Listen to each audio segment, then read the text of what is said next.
नमस्कार, आप देख रहे हैं हिंदी सवेरा न्यूज। मैं आपके साथ अक्षिता मौर्य। आइए रुक करते हैं खबर की ओर। समाधान दिवस पहुंची रजिस्ट्री दफ्तर छाता की शिकायत। अधिवक्ता प्रीति गुप्ता ने मूल डीड वापसी न मिलने के लगाए रजिस्ट्रार पर आरोप। सब रजिस्ट्री कार्यालय छाता में 29 नवंबर 2024 को अधिवक्ता प्रीति गुप्ता ने एक बैनामा करवाया था, परंतु कई दिन बीत जाने के बाद बैनामा मूल दस्तावेज पार्टी व पार्टी के अधिवक्ता को वापस न मिले हैं। अधिवक्ता ने सब रजिस्ट्रार कार्यालय से कई बार मूल प्रति वापस मांगा है, लेकिन मूल दस्तावेज कार्यालय से वापस न करने पर आज लिखित शिकायत सब रजिस्ट्रार छाता कार्यालय की समाधान में की है। अधिवक्ताओं ने सब रजिस्ट्रार छाता पर आरोप लगाते हुए बताया कि प्रलोभन व लालचवश सब रजिस्ट्रार छाता ने असल दस्तावेज को मुझे अभी तक वापस नहीं किया है और बिना किसी कारणों मुझे अधिवक्ता को परेशान किया जा रहा है। सब रजिस्ट्रार कार्यालय छाता में इस समय भारी लापरवाही देखने को मिल रही है। वहीं सब रजिस्ट्रार छाता अरुण कुमार ने सभी आरोपी को निराधार बताते हुए कहा कि सिर्फ एक अधिवक्ता द्वारा आरोप लगाकर जो शिकायत की जा रही है, जो कि बिल्कुल गलत है, किसी को भी परेशानी में नहीं डाला जाता है। सभी क्रेता को मूल प्रति वापस दी जाती है। इस क्रेता को भी मूल प्रति सेम डे वापस लौटा दी गई है।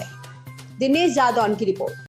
मैंने 29/11/2024 को एक रजिस्ट्री कराई थी। क्रेता और विक्रेता पक्ष आए थे, जिसमें बाकायदा रजिस्ट्री हुई। रजिस्ट्री के बाद से जैसे कि रजिस्ट्री को लेना होता है, तो मैंने रजिस्ट्रार विभाग में जाकर के कहा कि भाई रजिस्ट्री 29 तारीख को हुई है, तो 2 तारीख को मेरी रजिस्ट्री दे दो। तो उन्होंने कहा कि अभी उस पर साइन नहीं हुए, 1-2 दिन का इंतजार करो। फिर 1-2 दिन बाद 4 तारीख को जब मैं दोबारा गई, उनसे कहा कि भाई मैं हमारी रजिस्ट्री दे दो, तो उन्होंने कहा कि आप यहाँ से साइन करा करके वो ले गई हैं यहाँ से। तो हमने कहा हमारे तो कोई साइन नहीं है, ना हमारे कोई जूनियर के साइन है, तो रजिस्ट्री कहाँ गायब हुई। तो उल्टा ब्लेम लगाने लगे। अब भगवान जाने क्या था। उनसे कई बार कहा कि भाई तो आप लोग ढूंढ के दो। मैंने शाम को 7:30-8 बजे तक खुद रजिस्ट्री विभाग में सारी जगह ढूंढवाई अपनी रजिस्ट्री, तो रजिस्ट्री नहीं मिली। अब दूसरे दिन जानकारी में आया, उन्होंने देखा तो खुद उनके ही कर्मचारी ने मुझे ये बताया कि कोई एक और एडवोकेट है, उनका कोई मुंशी है, वो यहाँ से आपकी रजिस्ट्री को ले गया है और इसके पीछे का कारण रजिस्ट्रार विभाग है। मैंने कहा अब रजिस्ट्रार जी है, तो मैंने ये पूछा कि इतना बड़ा घोटाला यहाँ भी होता है, ये सारे काम होते हैं? तो उन्होंने बताया कि हाँ, वो अपना ये कह कर के ले गया कि हमारा इस रजिस्ट्री को लेकर के विवाद है, तो रजिस्ट्रार साहब ने हमसे कहा देने के लिए, तो हमने उनको दे दिया है। तो मैंने कहा अच्छा। अब हमने रजिस्ट्रार साहब से मिले, तो रजिस्ट्रार साहब ने ये कहा कि मैं पूरी कोशिश करता हूँ, उसको ढूंढवाता हूँ, निकलवाता हूँ, जबकि हमें पूरा संदेह है कि रजिस्ट्रार साहब ने उसकी मोटी रकम लेकर के हमारी रजिस्ट्री को किसी और को दे दिया है, जो आज तक हमें दी नहीं है। और बार-बार दिन हमें 4-5 दिन का प्रलोभन देते हुए कि 4-5 दिन में ढूंढवा के दे देंगे, बस बार-बार ये कहते रहे। तो आज लास्ट हमारे पास यही था कि आज मंगल दिवस था, तो हमने कहा अपनी प्रेयर को ऊपर तक पहुँचाते हैं, लोगों को बताते हैं कि यहाँ इतना बड़े घोटाले हो रहे हैं कि पैसे के लालच में लोग कहाँ से कहाँ पहुँच जाते हैं। किस रजिस्ट्री दफ्तर का मामला है? छाता सब रजिस्ट्रार कार्यालय। रजिस्ट्रार क्या नाम है? रजिस्ट्रार का नाम क्या है? नाम रजिस्टर छाता है ना। आज एक समस्या आई है, यहाँ क्या कुछ समस्या है? ऐसा है, हमारे यहाँ जो रजिस्ट्री ऑफिस है उसमें अनियमितताओं का दौर चला हुआ है और वो काफ़ी दिनों से चला हुआ है, ऐसा नहीं है। आप ये देखिए कि मैं पहली बार ये देख रहा हूँ कि यहाँ पर इतनी भीड़, इतनी क्राउड ये लगा लेते हैं रजिस्ट्री ऑफिस में, जबकि वो सिस्टम है ही नहीं। सिस्टम सीधा सा है कि आपने अपनी ऑनलाइन रजिस्ट्री कराई, उसमें टाइम मिल जाता है, उस टाइम पर आ जाइए, आपकी रजिस्ट्री हो जाएगी। ये आप भी देखते होंगे। पहली बात। दूसरी बात ये है कि हमारी ये प्रीति गुप्ता हैं, इन्होंने एक रजिस्ट्री कराई थी और वो रजिस्ट्री गायब हो गई, और गायब होगी इनको पता है, जबकि इनसे वर्बली वो ये भी कह चुके हैं कि वो मैंने रजिस्ट्री किसी को दे दी है या दिलवा दी है भूलवश, वो मिल जाएगी, लेकिन उसने वो देने से इनकार कर दिया।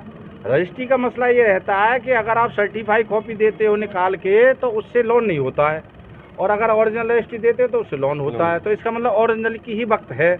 अब ये परेशान है, वो इनको धमकी दे रहा है जिसने रजिस्ट्री कराई कि आपने गायब करी, आप मिल गई हो उनसे। ये वकील हैं, अब आप ये सोचो कि ये कहाँ जाएं। ये तो एक उदाहरण है। आप ये देखिए कहाँ समस्या नहीं है। अभी हमारे पंडित जी तुलसीराम शर्मा जी ने जो बताया, वो भी एक उदाहरण है। यहाँ डेली ये मैटर हो रहे हैं। यह तहसील में कोई ना फरियादी और ना ही कोई वकील संतुष्ट नहीं है। अरे कानून कायदा के काम है, तुम्हें क्या परेशानी है? कौन वकील परेशान होगा, कौन फरियादी परेशान होगा? कानून से काम होगा तो ठीक है। आप सुविधा शुल्क मान लो, अगर थोड़ा कहना कहीं चल भी रहा है तो कम से कम उसका वो तो मत, इतना तो मत बनाओ कि आप काम ही मत करो किसी का। या फिर धमकी देते हैं? और धमकी देते क्या है, यहाँ प्राइवेट लोग लगे हुए हैं। फाइलों का आप देखोगे, सही मायने में आप मीडिया वाले लोग हो जो वकालत करते हैं, उनसे पूछो। खुलवा लो। मैं देख अभी मुआयना हुआ है, 500-800 फाइलें कुछ दिन पहले मुआयना हुआ है 800 फाइलें अपर आयुक्त महोदय का, उन्होंने भी ढेर सारी यहाँ पर कमियां पकड़ी और उस पर एक जांच के आदेश हुए हैं। मैं बता दूं आपको पर्टिकुलर, मेरे पास वो लेटर आया है, उन्होंने जिला अधिकारी को लिखा है कि यहाँ तहसील में कई पर्टिकुलर नाम लिख के उसमें कि इन पर जांच करो, और वो जांच ऐसी जांच है, उन जांचों में यहाँ पूरा अगर खोल दिया जाए तो ये पूरा दूध का दूध पानी पानी हो जाएगा। इतनी अनियमितताएं हो रही है यहाँ पर, लेकिन लगता है जांच हो पाएगी है जी, जांच हो पाएगी जो आपने जांच की बताया? नहीं होनी तो चाहिए। अपराध महोदय जो यहाँ आए थे, आपने भी उनसे वार्ता की थी, तो उसका मतलब ये होता है जो भी कमियां पकड़ी जाएं, वो रिजल्ट चाहे कुछ भी आए, जांच तो होनी चाहिए, परिणाम कुछ भी आए। रजिस्ट्री ऑफिस से रजिस्ट्री भी गायब हो जाती है। हाँ तो आप ये देख लीजिए, रजिस्ट्री ऑफिस से रजिस्ट्री गायब हो जाती हैं, इसका उदाहरण और जो है और दिन क्या क्या हो जाता है। रजिस्ट्री का मामला आया है कि रजिस्ट्री गायब होने का मामला है, क्या कुछ विषय है? नहीं, गायब तो कोई रजिस्ट्री नहीं होती यहाँ पे, तो पार्टियों को प्रीति गुप्ता ने एक आरोप लगाया है कि उनकी रजिस्ट्री गायब है। उनकी पार्टी वापस ले गई है। कौन सी पार्टी? क्या डायरेक्ट पार्टी के लिए दे दी जाती है? हाँ बिल्कुल, पार्टी वही वापस होती है, पार्टी को ही वापस करने का प्रावधान है। यानी जो प्रीति गुप्ता है जी, उनकी जो पार्टी है वही ले गई है बिल्कुल। रजिस्ट्री को? हाँ, किसने दिया है? यहाँ से ऑफिस ने दिया है, रिसीव कराया उसको। रिसीव कराया? हाँ, रिसीविंग है। रिसीविंग है। बिल्कुल। उन्होंने आरोप लगाया है कि वो रिसीविंग नहीं है। अब आरोप तो कुछ भी लगा तो बात तो अलग है। यानी रजिस्ट्री आपने बिल्कुल वापस कर दिया पार्टी को। पार्टी को दे दी? हाँ, कब दिए? पार्टी को सेम डे वापस हो जाती है। सर जैसे कि अधिवक्ता कह रहे हैं कि मेरी पार्टी को रजिस्ट्री नहीं मिली है, वो मुझे परेशान कर रही है, जो रजिस्ट्री मैंने कराई थी। नहीं, ऐसी कोई बात नहीं है। जितने बैनामे होते हैं ऐसी कोई बात नहीं है। यहाँ पर रजिस्ट्री सेम डे वापस हो जाती है या 12 बजे के बाद हो जाती है, तो अगले दिन वापस हो जाती है। उनका आरोप है कि जो दूसरी पार्टी है, जो विपक्ष पार्टी है, उसको वो दे दी गई है। बिल्कुल दे देगी। विपक्ष को पार्टी? विपक्ष कौन सी पार्टी? विपक्ष से कोई बता रहे हैं कि नहीं पार्टी को? नहीं, ऐसी कोई बात नहीं है। इस पार्टी के नाम से है, उसी पार्टी को वापस कर दिया गया है। उसी को दे दिया गया जी, या वापस कर दिया गया? हाँ बिल्कुल, वापस कर दिया गया? हाँ वापस कर दिया गया उनको। वापस देना मतलब वही है। अच्छा। हाँ। इस खबर में बस इतना ही। बने रहिए हिंदी सवेरा न्यूज के साथ।